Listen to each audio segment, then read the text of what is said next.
Yes, sir. We are back with another edition of Fast Break Bets presented by BettingPros. You know me, know the voice, know the guy. It's me, really real, villain real, Terrell Furman Jr. here at your service.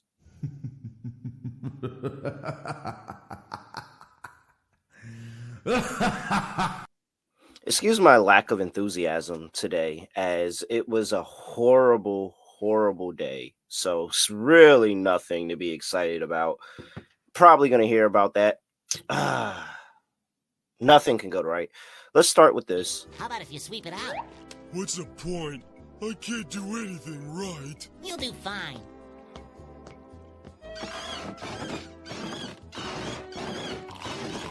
Hey pal, you just blowing from Stupid Town?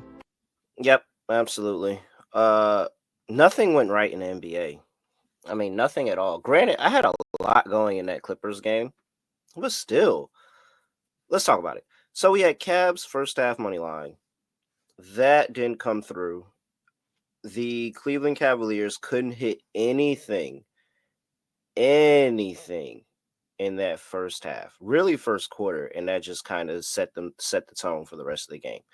Couldn't hit anything. I mean, oh my gosh. I think Evan Mobley started 0 for 7. I think Darius Garland started like 0 for 5. Like, it was just bad. And so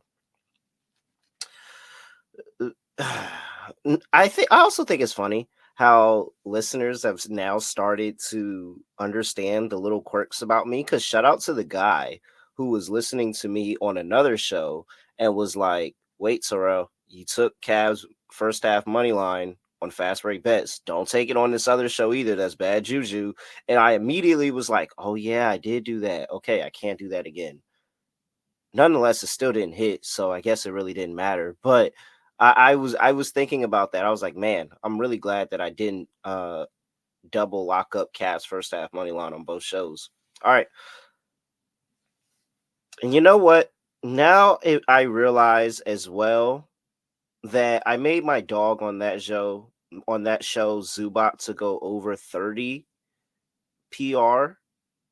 And I also took him on the social media play 26.5 PR. As I look at this graphic right now, I realize that I did double give out Zubac as well. So you know what? That makes sense why he lost. It's just a lot of bad energy and juju in the air right now. And I need all of that to get away from me, because what the heck was today? Kawhi Leonard. This was just a bad day. Like, overall, like, in just everything, not just bets, but just overall, I had a really bad day today. Like, it was just not a good day today. But here we are. Kawhi Leonard didn't go over 17.5 points. Even if he got 18.5, doesn't matter. He doesn't even get close. So we have another loss there. Marquette. I mean, this is my favorite bet in college basketball, betting Shaka Smart as a dog, and it doesn't come through for me. They had their chances too. They really did have their chances. Big, big, big win by St. John's to move into the driver's seat of the Big East. And then funky little Auburn laying 17.5 hits. Like, I miss all of that. And then Auburn laying 17.5 hits. Like, of course I knew it was going to hit because I bet it, but frustrating. Very, very frustrating day. Horrible day. Horrible. That was a bad Tuesday. But it's all right. We bounce back, we reload, and we get it back in blood. So now I am hopefully spend the rest of the week digging myself the hole that I've dug myself into this week, because this was a very, very bad week for me. All right. Before we get to the two plays that I'm going to leave you with here, got to talk to you about the BettingPros app. Make sure you get all of the usage of the BettingPros app that you should.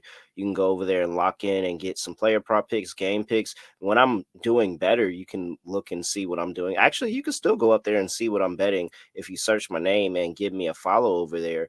And hey, you might want to go ahead and fade me in what I'm doing recently, because this is not looking any good. You get system plays, all of that.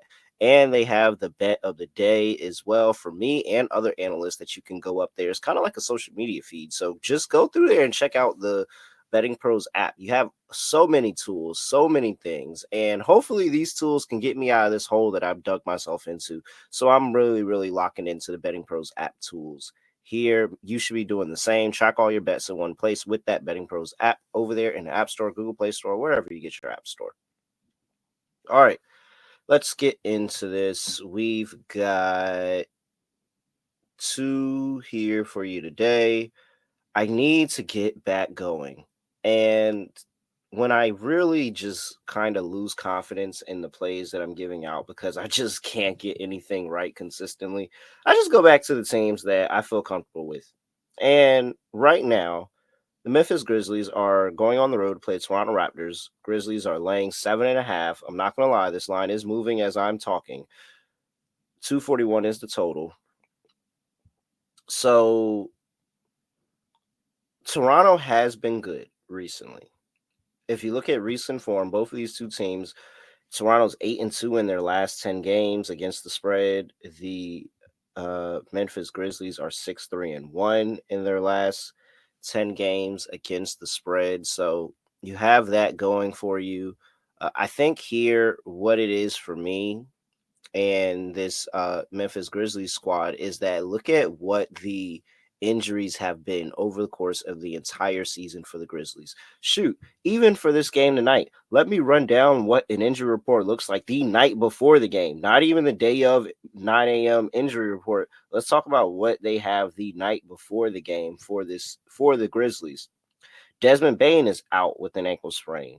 You have John Conchar, who is questionable. You have Brandon Clark, who is questionable. You have Vince Williams, who is questionable. You have Marcus Smart, who is questionable. And that's an upgrade for him. So Marcus Smart hasn't played since December 21st. That is so this Grizzlies team has been injured to who knows and back. And they're what? 33-19? 34-16. They're 34-16.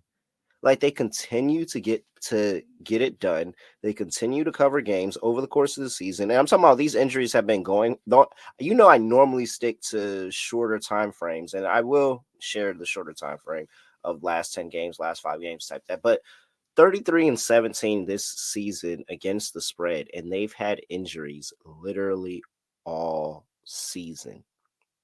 All season. So I think that this Grizzlies team is legit. I think Taylor Jenkins is a great coach that is going to maximize his team as much as he can. The last two times these teams played, the Memphis Grizzlies completely dominated this game. They're coming off rest with Toronto coming off of a back-to-back here.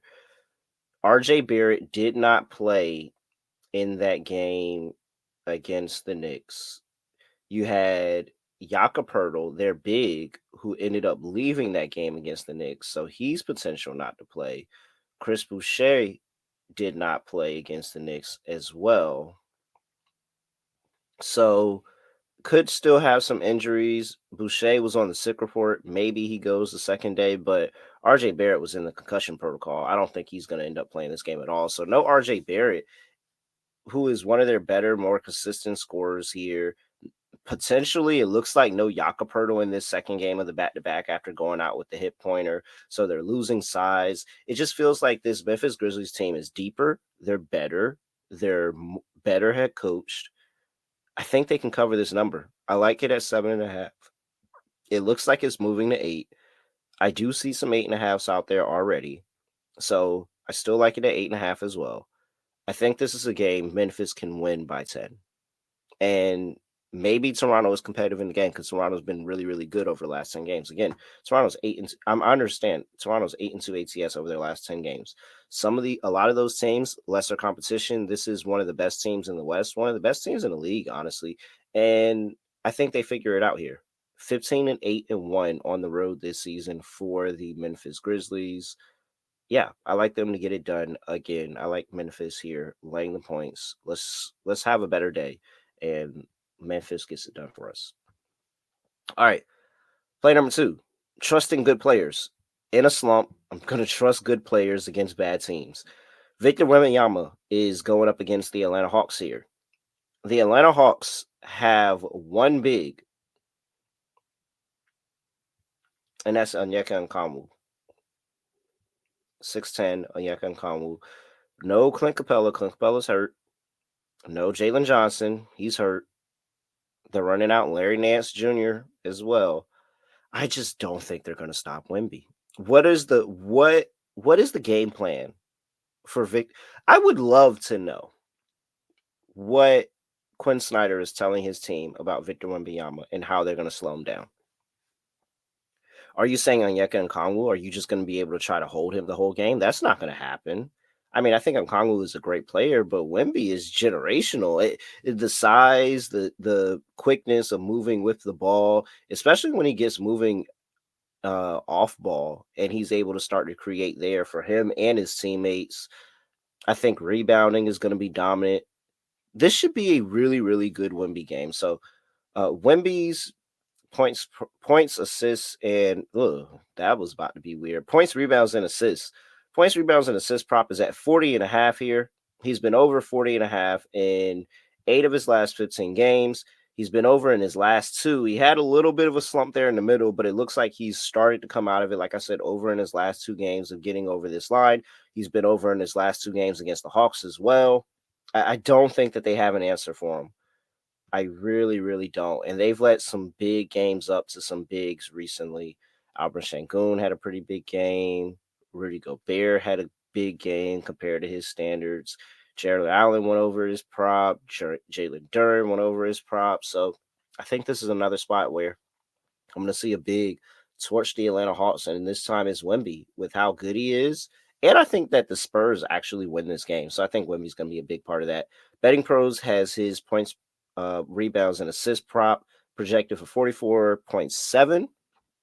So getting us over that 40.5, 5-star bet rating, 67% cover probability. I like Victor Wembanyama to go over 40.5 points, rebounds, and assists. So those are the 2 plays. Let's get it going. We have the Memphis Grizzlies laying 7.5 here, and we have Wemby over. That says 50.5. It's 40.5. I'm sorry about that.